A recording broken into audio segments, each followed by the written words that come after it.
Bonsoir à tous, bienvenue dans cette édition. Je suis ravie de vous retrouver en ce lundi 18 août. Tout de suite, les titres que nous allons développer ce soir.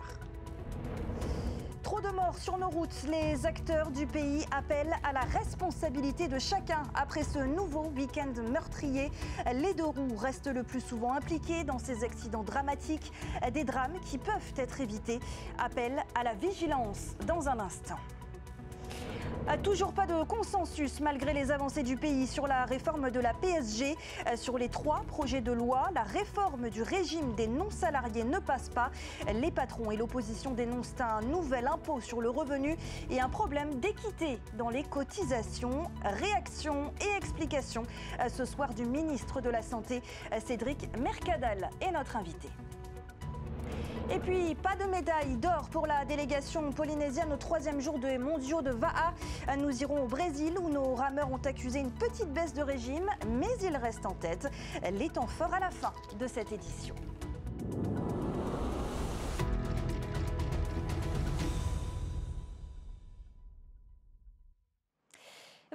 C'est le nombre de décès sur nos routes depuis le début de l'année. Un chiffre qui ne cesse de grimper. Encore ce week-end, 4 accidents graves dont 3 personnes ont été mortellement fauchées. Les acteurs du pays appellent à la responsabilité de chacun alors que les deux roues restent le plus souvent impliqués dans ces accidents. Thomas Chabrol, Jeanne Tinoroa. 24 personnes sont décédées sur les routes de Polynésie depuis le début de l'année. Les accidents impliquant les scooters ou motos sont particulièrement fatals. Au guidon de cette grosse cylindrée, cet élève se forme pour l'examen du permis moto. Il a choisi ce moyen de transport pour ses futurs déplacements. Un moyen de transport pratique, mais plus risqué. Même si c'était un week-end noir, moi là j'ai vraiment envie d'avoir le permis de roue, le gros cube. Si j'ai ma moto, je vais acheter le nécessaire qu'il faut pour ma sécurité. Voilà, j'ai vu qu'il y avait aussi des airbags aussi pour les motards. Et voilà, c'est de m'équiper au mieux pour pouvoir faire la route. Comme j'habite Taravao et venir travailler en ville, je vais beaucoup rouler. Chaque jour, les moniteurs d'auto-école observent des infractions au code de la route, au volant ou au guidon d'un deux roues. Téléphone à la main, dépassement dangereux, remontée de fil, des comportements à risque parfois lourds de conséquences. Car dans le trafic, beaucoup d'usagers n'ont pas toujours conscience du danger. Et depuis un an, ce moniteur a repéré une nouvelle pratique, pourtant interdite. Les gens qui démarrent maintenant, là, depuis l'année dernière, qui se mettent à partir avant que le feu soit vert. C'est la catastrophe aussi. Mais les gens considèrent que ça passe, quoi. C'est pas grave, ça passe. Mais voilà, c'est que ça passe une fois, 2 fois, mais ça passe pas tout le temps. La consommation d'alcool, de stupéfiants et la vitesse restent les causes principales de la mortalité routière au fil des ans. Aujourd'hui, la route se partage entre les voitures, les camions, les bus, les scooters, les motos et depuis peu aussi les vélos et motocross électriques, sans oublier les piétons. Des usagers et des infrastructures qui évoluent, mais des comportements qui ne changent pas, selon le directeur de la prévention routière. Ça ne s'améliore pas parce qu'on ne veut pas changer notre comportement. On devient de plus en plus égoïste sur la route et on a les résultats qu'on a. C'est pas faute d'avoir la connaissance. Tout le monde sait ce qu'il faut faire. Tout le monde sait qu'il faut respecter le code de la route. Tout le monde sait que la loi protège. Mais on passe outre. Pour éviter de nouveaux drames et éveiller les consciences, la prévention routière poursuit ses actions. Ces formatrices se rendront dès la semaine prochaine et tout au long de l'année scolaire dans les collèges et lycées de Tahiti et des îles pour sensibiliser les élèves, futurs usagers de la route. Et parmi les personnes décédées sur nos routes ce week-end, le footballeur de l'AS Vénus, Eddy Caspar. Sachez que le conducteur impliqué dans ce drame sera jugé en septembre prochain pour homicide routier, annonce la procureure de la République. Il a été placé en détention provisoire dans l'attente de sa comparution devant le tribunal. Je vous le disais en titre, les patrons continuent d'être vent debout contre la réforme de la PSG sur les 3 projets de loi du pays. Celui lié au régime des non-salariés provoque des inquiétudes malgré les avancées annoncées par le gouvernement. Avant de faire réagir le ministre de la Santé, voyez les explications avec Nicolas Pérez et Mérité Atou. Exercice de pédagogie ce matin pour le gouvernement. Au lendemain de l'adoption de la réforme de la PSG en commission à l'Assemblée, il s'agit d'expliciter les 3 phases de la réforme avec un objectif clé, remettre l'activité au cœur du financement. Mais pour le patronat, ça ne suffit pas. Il faut aussi revoir l'équité des taux de cotisation entre salariés et non salariés. Un salarié qui est à 360 000 de retraite et un non salarié qui a 360 000 francs de revenus pour sa retraite, d'accord ? Eh bien, en cotisation pour la maladie, il y en a un qui paiera 4,98%, ce qui lui ferait 17 928 francs sur ses 360 000. Et puis, un non salarié, lui, il paiera 9,84% et il paiera donc 34 358. Pour le président de la CPME, le pays est dans une réflexion fiscale et non sociale. L'esprit de la PSG, c'est qu'un revenu égal, on paye pour sa maladie de même manière. Aujourd'hui, on a fait l'impasse sur tout ça. On est dans une réforme fiscale, on est sur un impôt sur le revenu. À partir du moment où vous faites une différenciation entre un salarié et un non salarié, vous êtes sur un impôt sur le revenu. Si les patrons se sentent incompris, le gouvernement estime avoir répondu à leurs doléances en relevant le plafond des revenus locatifs et dividendes soumis à cotisation. Il y a eu un ajustement sur les locations par exemple. Donc là on est passé à 3,6 millions sur l'année, donc ça fait des loyers nets, je dis bien nets, de 300 000 francs en deçà desquels on ne cotise pas. Ça veut dire quoi? Ça veut dire que si vous avez des traites sur la maison que vous mettez en location, elle vient se déduire de la valeur. Donc ouais, il faut, pour arriver à 300 000 de loyer net, il faut quand même... voilà. Les 300 000, vous pensez que ça va être reçu par les patrons si jamais ça ne suffit pas pour eux? Alors, à un moment donné, il faut savoir être raisonnable, ça correspond à la demande qui nous a été transmise. Donc nous avons donné satisfaction à cette demande. Outre cette réforme des règles d'affiliation au régime des non-salariés, le pays présentera en session extraordinaire le 28 août prochain 2 autres textes. Celui de l'harmonisation des allocations familiales et la pérennisation du soutien au prix des cantines. Monsieur le ministre, bonsoir. Yorana. Merci d'avoir accepté l'invitation de TNTV ce soir. Alors tout d'abord, est-ce que vous pouvez nous rappeler l'intérêt de ce nouveau dispositif? L'intérêt de ce nouveau dispositif est de conforter la protection sociale généralisée. Depuis 1995, il fallait la revoir. On avait 5 actifs pour un cotisant à l'époque qui partait à la retraite pour 10 ans. Aujourd'hui, on est à 2 pour 1.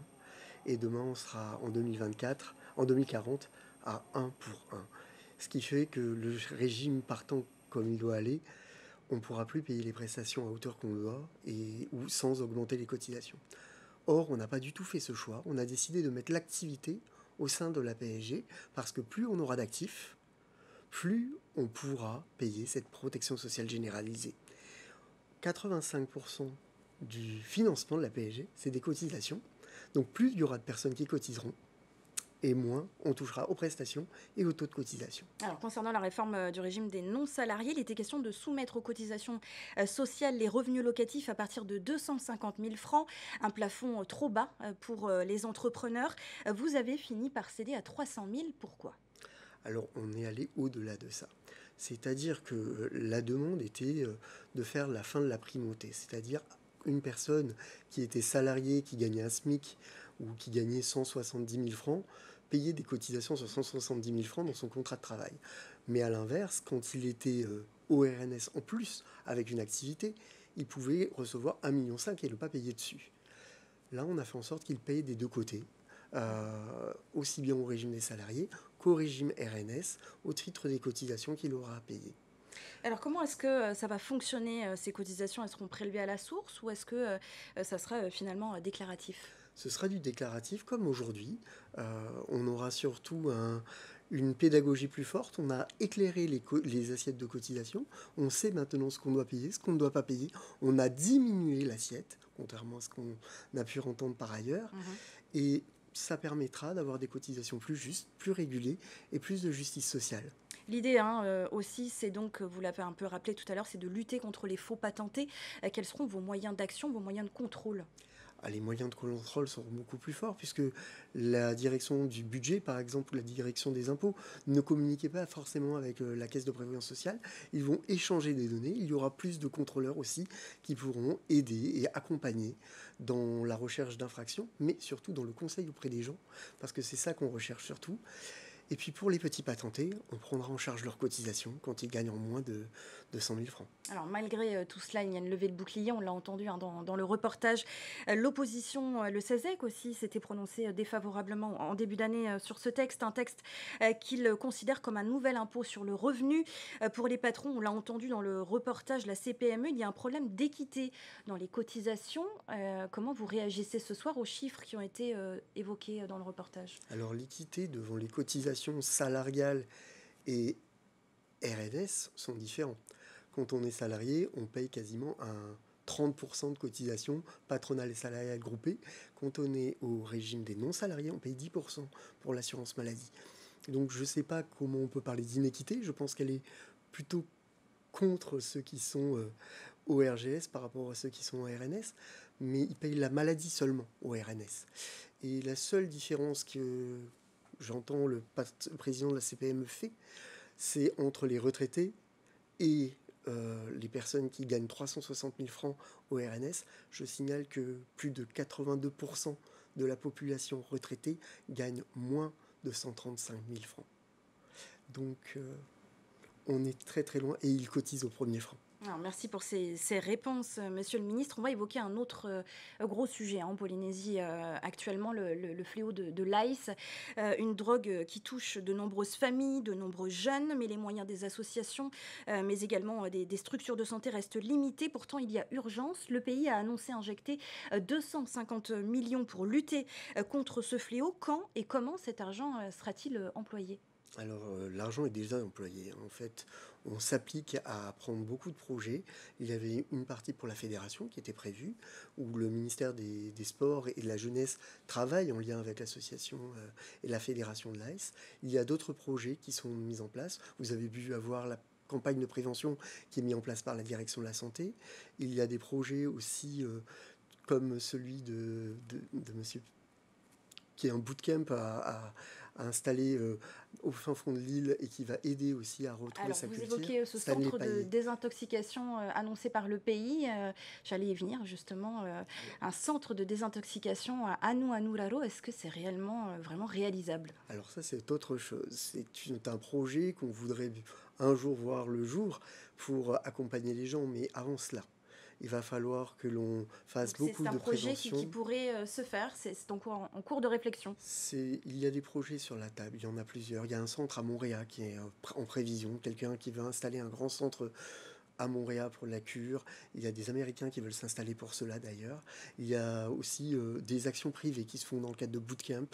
On a le pôle de santé mentale qui ouvrira en fin d'année, qui pourra faire aussi du traitement de l'addiction. En fait, il faudra que tout le monde s'y mette à un moment ou à un autre et accompagner les gens qui en ont le plus besoin dans l'addiction. Parce que c'est surtout ça, c'est un fléau. 250 millions, c'est ce que le pays mettait sur la table. On attendait à ce que l'État nous accompagne. L'État qui a été pointé du doigt par Muay Thai Brotherson sur ses défaillances dans la lutte contre les drogues. Est-ce que vous pensez que vous mettez également tout en œuvre en matière de santé et de prévention ? On fait tout ce que l'on peut et il faut répondre à ce fléau de manière coordonnée avec les associations, les confessions religieuses et l'ensemble de l'administration. Je pense que tous les élus aussi sont derrière cette lutte. La dernière, à l'Assemblée, le dernier vote qui est passé montre bien que tout le monde veut faire, parce qu'on a tous quelqu'un autour de nous qui peut être touché et il faut faire attention à cela. Monsieur le ministre, merci d'avoir répondu à nos questions ce soir. En bref, maintenant, sachez que Vini déploie son réseau mobile 5G 1 an après Vodafone et Viti. L'opérateur promet une connexion plus stable et plus fiable à ses utilisateurs dans les zones couvertes par le réseau.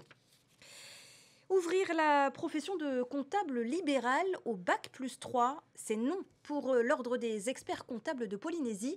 Ces derniers restent vent debout contre cette proposition de loi du pays visant à pallier le problème d'offre de comptabilité externalisée au Fénois. Le texte sera examiné demain en commission à l'Assemblée. Tauhiti Tauniwamusan et Matai Horei. Je suis contre, puisqu'il faut savoir qu'en 2018, déjà, la profession d'expert comptable a été réglementée. Le président de l'Ordre des experts comptables est catégorique. Dans son viseur, c'est Bac+3 en comptabilité et gestion, susceptible de conseiller une entreprise avec un chiffre d'affaires de plusieurs centaines de millions de francs. Aujourd'hui, il ne viendrait jamais à l'idée de quelqu'un d'aller faire soigner quelqu'un par un non-diplômé. Eh bien, c'est exactement pareil pour les entreprises. Dans les entreprises, si vous voulez avoir des conseils, il faut aller voir un professionnel diplômé et c'est exactement la même chose en France, mais aussi partout dans le monde entier. La profession est réglementée. Selon la loi de 2018, il faut au minimum 8 ans d'études avant de devenir expert comptable. La compta, ce n'est pas débit-crédit. Depuis 1999, la comptabilité a totalement changé. Même mes propres confrères ont des problèmes. Donc si il faut à ce niveau-là, ils ont des difficultés, comment vous pouvez dire que celui qui est encore en dessous, mais il va pouvoir gérer tout ça? À l'origine de cette proposition, le Tavenir Attira qui souhaite avoir des comptables dans toutes les îles avec l'obligation d'avoir 5 ans d'expérience dans le métier, une façon de couvrir tous les besoins et de créer des emplois dans un milieu qui compte 58 comptables agréés et une centaine d'experts comptables en Polynésie. Nous avons promis de favoriser la création d'entreprises. Donc, que ce soit des associations, que ce soit un privé, pouvait mettre en place sa propre entreprise. Or, quand tu démarres avec une petite entreprise, est-ce qu'on a vraiment besoin d'aller voir un expert comptable? Sur les 37 000 entreprises que compte le Fénois, 1 millier dégagerait un chiffre d'affaires de plus de 200 millions. Au-dessus de ce seuil, il serait obligatoire de prendre un expert comptable. Les quelques 24 000 très petites entreprises relèveraient alors des comptables libéraux. On parle sport maintenant. Après une moisson de médailles d'or hier au championnat du monde de Va'a, la délégation polynésienne a un peu moins brillé en ce 3e jour de compétition au Brésil, mais elle n'a pas démérité et reste en haut du classement. Les temps forts de cette journée, c'est avec Oriano Tefau. Coup de théâtre au Brésil, dans des catégories où Tahiti partait favori, la première marche du podium leur échappe. En V1 vétéran 40 ans, Charles Taillé décroche l'argent derrière l'Américain Brent Campbell, vainqueur en 1h29 minutes. 2025 Va'a Distance World Championship, well done! Chez les juniors, le titre revient au Brésilien Kaique Ramos. Il boucle les 16 km en 1h30. Devançant le Rapa Nui Tukiteave. Le Chilien Moar Inui Pani complète le podium à près de 4 minutes d'écart du champion. Même scénario en V6 junior filles. La Nouvelle-Zélande domine la course en 2h10 sur 24 km. Le Brésil suit de près, tandis que Mahinava s'accroche à la 3e place avec 7 minutes de retard. Aucune représentante tahitienne chez les vétérans dames 40 et 50 ans. Malgré cette journée sans or, Tahiti conserve son leadership au classement des nations avec 12 médailles, 7 en or, 3 en argent et 2 en bronze. Le Brésil reste dans le sillage devant la Nouvelle-Zélande. Voilà, avant de se quitter, sachez que la magie s'apprête à opérer au Grand Théâtre de la Maison de la Culture. Le premier festival du genre baptisé Temoé est annoncé du 22 au 24 août. 5 magiciens et marionnettistes vous feront vivre 1h30 de show. Parmi eux, Xavier Mortimer, le magicien français qui a conquis Las Vegas, Nunzia Scourno, lauréate des championnats du monde 2022, ou encore Yann Frisch, le grand illusionniste champion du monde de magie. On écoute ce dernier, il est interrogé par Naya Bennett. Si vous faites quelque chose de complètement impossible, les gens ont identifié que c'était pour de faux.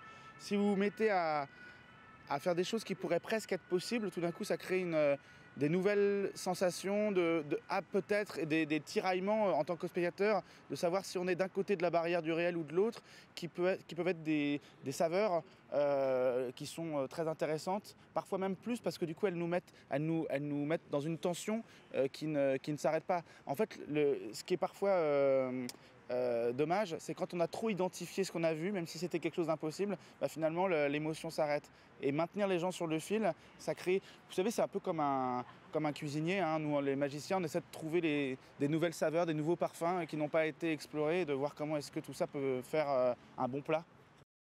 C'est donc ainsi que s'achève ce journal. Merci à vous de l'avoir suivi. Juste après, retrouvez Initiative Fais-nous le Mag, suivi de l'émission Nos différences avec le portrait de Christopher Theoroy. À 19h45, la série HPI.